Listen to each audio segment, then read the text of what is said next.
High, আমি সৌভিক। এই ভিডিওটা একটা খুব স্পেশাল ভিডিও হতে চলেছে। এই ভিডিওতে আমরা আজকে আলোচনা করব মৃণাল সেনের একটা বিখ্যাত সিনেমা বা একটা যুগান্তকারী সিনেমা, যার নাম হচ্ছে এক দিন আচানক, সেই ছবিটাকে নিয়ে।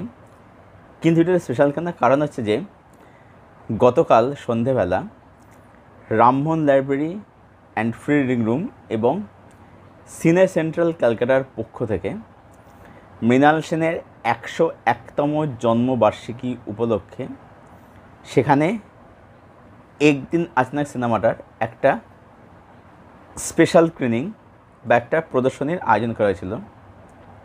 সেখানে আমি ইনভাইট ছিলাম এবং সেখানে ছবিটা আমি দেখি। তো একদিন আচানক ছবিটা আমি এর আগেও দেখেছি, কিন্তু ঘরে বসে দেখা আর মৃণাল সেনের মতো একজন বিশ্ববরেণ্য পরিচালকের এরকম একটা সিনেমা একটা অডিটোরিয়ামে বসে দেখার মধ্যে অনেক তফাৎ রয়েছে, সেটাই কালকে প্রত্যক্ষ করলাম। এবং একই সাথে গতকাল সন্ধ্যেবেলা সেখানে মৃণাল সেনকে নিয়ে আরও একটি তথ্যচিত্র দেখানো হয়, ডকুমেন্টারি দেখানো হয়, যার নাম হচ্ছে উইথ মৃণাল সেন।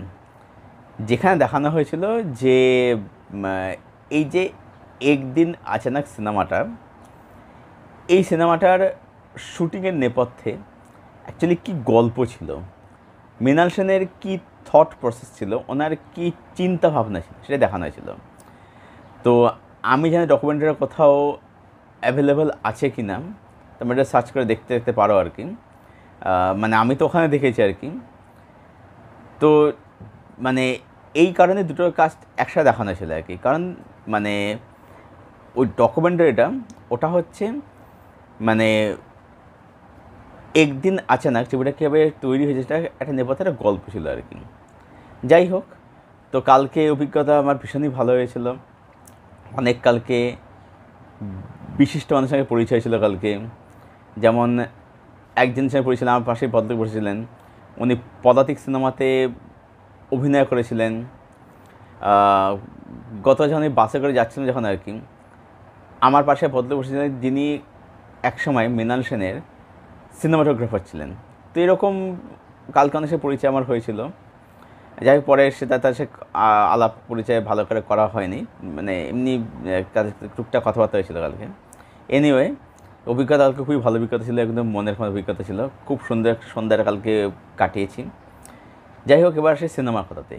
একদিন আচানক 1989 সিনেমা, যেখানে বিচার করেছিলেন শ্রীরাম লাগু, তারপরে হচ্ছে অর্জুন চক্রবর্তী, রূপা গাঙ্গুলি, শাবানা আজমি, অনিল চ্যাটার্জি, অপর্ণা সেন, একটা মানে স্পেশাল অ্যাপিয়ারেন্সে অঞ্জন দত্ত এটা অভিনয় করেছিলেন।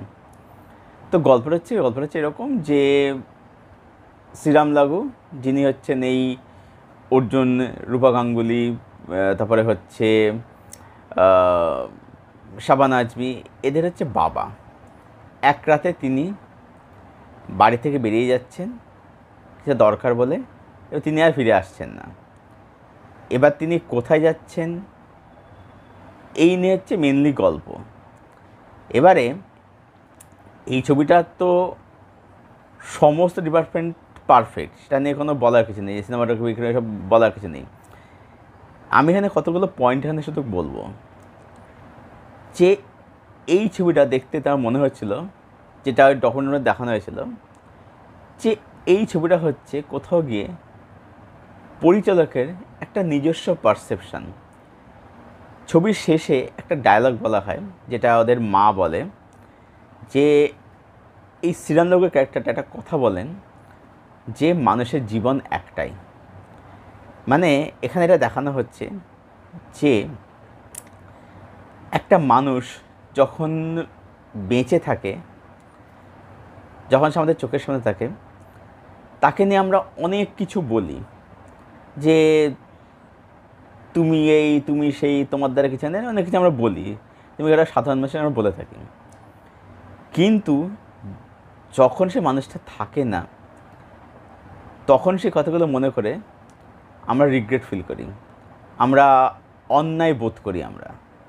তো এটা হচ্ছে সেই রিগ্রেট ফিল বা এটা সেই অন্যায় বোধটাকে নিয়ে বলা যেতে পারে আর কি, যে শেষে তারা হচ্ছে তার বাবাকে তারা কী বলতো, কী কথা বলতো, এবং বলতে বলতে যেটা হয়ে থাকে, একটা মানুষ যখন সে শুনছে তাকে নিয়ে এইসব কথা বলা হচ্ছে, সে নিজেও কিন্তু সেটাই ভাবতে শুরু করে একটা সময়ের পরে।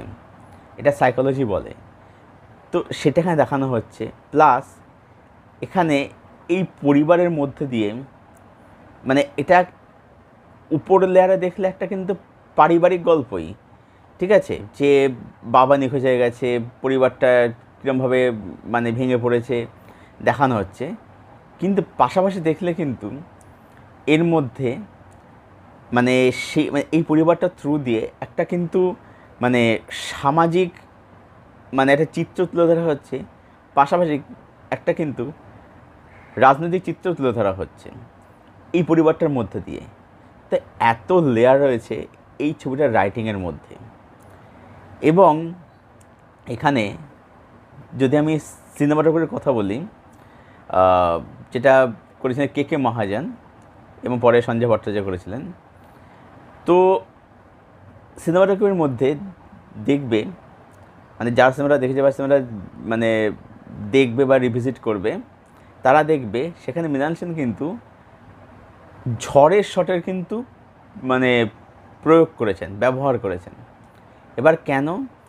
তার কারণ হচ্ছে যে যেটা বলা হয়ে থাকে যে বাবা হচ্ছেন একটা পরিবারের ছাদ। এবার সেই ছাদটা যখন চলে যাচ্ছে তখন আমরা কী বলি, যে এই যে একটা পরিবারের মধ্যে একটা ঝড় বয়ে গেল, এই ঝড়ের দৃশ্যটা এখানে হচ্ছে একটা মেটাফরের মতো, একটা রূপকের মতো। সেটাকেই মৃণাল সেন সেইভাবে ইউজ করেছেন। প্লাস এখানে আমি আরও একটা দৃশ্যের কথা বলবো। এটা হচ্ছে একটা জায়গা থাকে যেখানে আমরা দেখতে পাই যে ঘরের মধ্যে বেডরুমের মধ্যে শুয়ে শাবানা আজমি এবং রূপা গাঙ্গুলি তারা কথা বলছেন। এবার যদি ভালো করে দেখবে প্রথমে ঘরটার মধ্যে অন্ধকার থাকে ঘরটার মধ্যে। মানে কি, এই অন্ধকারটার মানে হচ্ছে, মানে এমনি ঘরে আলো সেখানে অন্ধকার উপর লেয়ারে দেখলে, কিন্তু ভিতরে লেয়ারে দেখতে গেলে দেখা যাবে যে এই অন্ধকারটার মানে হচ্ছে অ্যাকচুয়ালি যে তাদের জীবনে কতখানি গভীর অন্ধকার নেমে এসছে, এটা হচ্ছে তার মানে। এবং তার সাথে সাথে যখন শটটা শেষ হচ্ছে, যখন আর কি ওই দৃশ্যটা শেষ হচ্ছে, দেখবে শাবানা আজমির মুখে আমরা একটা আলো দেখতে পাই। এই আলোটার মানে হচ্ছে যে মানে সে হচ্ছে একটা পজিটিভ ক্যারেক্টার, সে কোথাও গিয়ে একটা আশার আলো দেখতে পাচ্ছে, একটা হোপ, একটা আশার আলো দেখতে পাচ্ছে। এই শটটার সিগনিফিকেন্স হচ্ছে এটাই, ঠিক আছে? আচ্ছা, এবং তার সাথে সাথে একদম শেষের দৃশ্যটা দেখতে পাই, যখন তারা ভাবছে যে তারা বাবাকে কি বলেছিল, যখন তাদের মধ্যে সেই রিগ্রেট ফিলটা হয়েছে, জায়গায় ছবিটা এন্ড হচ্ছে আর কি। এটা একটা ওপেন এন্ড বলা যায়, যে মানে এটাই ছবির বার্তা যে মানুষের জীবন একটাই, যে তুমি যা ভুল করেছো সুযোগ পেলে তোমার এই জীবনে শুধরাতে হবে, নাহলে শুধরানো তোমার হবে না। এটা ছবিটা দেখায় আর কি। তো যখন ছবিটা শেষ হচ্ছে যখন, তখন দেখবে যে অর্জুন চক্রবর্তী, শাবানা আজমি, রূপা গাঙ্গুলি এবং তাদের মা, তার চারজন বসে আছে। ঘরটার মধ্যে অন্ধকার রয়েছে, ঘরটা কিন্তু পুরোপুরি আলো নয়, কিন্তু আমরা চারটে ক্যারেক্টারের চোখে বা মুখের মধ্যে আমরা কিন্তু একটা আলো দেখতে পাই। মানে কি, মানে হচ্ছে যে অন্ধকার পুরোপুরি কিন্তু কাটলো না, ঠিক আছে, অন্ধকারটা কিন্তু রয়েই গেল।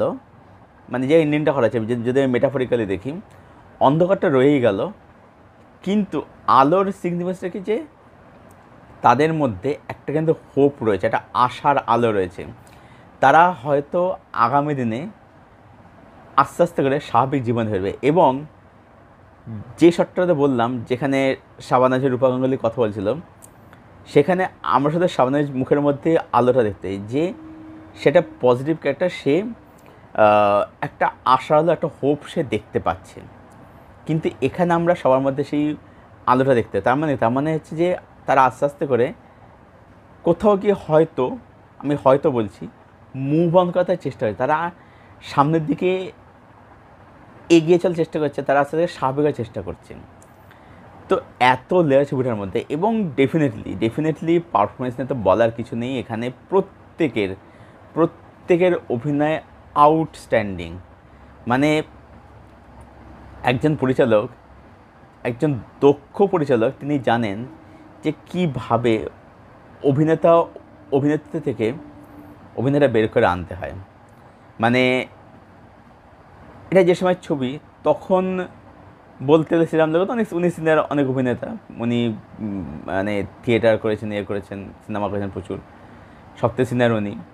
অনেক যেহেতু প্রচণ্ড সিনিয়র একদম আর কি, বহু ছবিতে কাজ করেছেন। শাবানা আজমিও অনেক সিনিয়র অভিনেত্রী ছিলেন সেই সময় আর কি। অঞ্জন দত্ত মানে তখন যথেষ্ট তার এক্সপিরিয়েন্স হয়ে গেছে আর কি বলতে গেলে। হিসাবে দেখতে গেলে সেসব রূপা গাঙ্গুলি কিন্তু বলতে একটা নিউ কামার, কিন্তু নতুন একদম অল্প বয়সী মেয়ে। তো তাকে দিয়েও মানে এরকম অভিনয় করানো, মানে এটা একজন দক্ষ পরিচালকই পারেন। পরিচালকের ভিশন, অভিনেতাদের কনভিকশন, এটাই ছবিটাকে একটা অনবদ্য ছবি বানায়। এবং এই ছবিটার মধ্যে দেখবে যে ঘরটা দেখানো হচ্ছে, সেটা কিন্তু মানে বলা যেতে পারে এই যে শ্রীরামজোর ক্যারেক্টারটা, সেটা অ্যাকচুয়ালি কিন্তু মানে মৃণাল সেনের ক্যারেক্টারের কিন্তু একটা রিফ্লেকশন। কারণ হচ্ছে যে মানে আমরা যতদূর জানি, সবাই আমি যেটুকু জানি যে মৃণাল সেন কিন্তু অ্যাকচুয়ালিতে তিনি কিন্তু এরকম অগোছালোভাবে তিনি কিন্তু থাকতেন। মানে মৃণাল সেনের জীবনযাত্রা খুব সাধারণ ছিল, সেটাই দেখানো হচ্ছে এখানে, ঠিক আছে। এবং যেহেতু মৃণাল সেন মানে খুবই একটা মধ্যবিত্ত বা নিম্ন মধ্যবিত্ত পরিবার উঠে এসেছিলেন, যেখানে ওনার ছবির মধ্যে না সেই জিনিসটাকে উনি খুব অনেস্টের সাথে এবং অথেন্টিসিটির সাথে তিনি দেখিয়েছেন আর কি। এইখানে ছবিগুলোর মধ্যে না এই যে মিডল ক্লাস পরিবারের স্ট্রাগলটা, সেটা যেন আরও জীবন্ত যেন ফুটে আসে। তো এই ছিল আমার আলোচনা একদিন আচানক সিনেমাটাকে নিয়ে, যেটা নিয়ে আমি ডিসকাস করলাম, আমার ছবিটাকে কী কী মনে সেটা আমি বললাম।